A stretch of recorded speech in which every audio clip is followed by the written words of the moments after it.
अस्सलाम वालेकुम मेरे दोस्तों। 2:15 हो गए हैं, रात का वक्त है।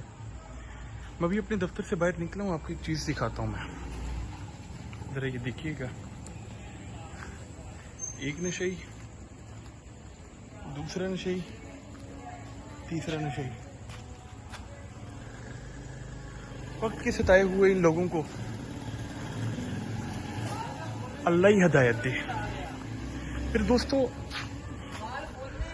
असल में ये वो लोग हैं जिनके ऊपर चर्च के पर्चे कटने चाहिए, लेकिन कटते किन के ऊपर हैं?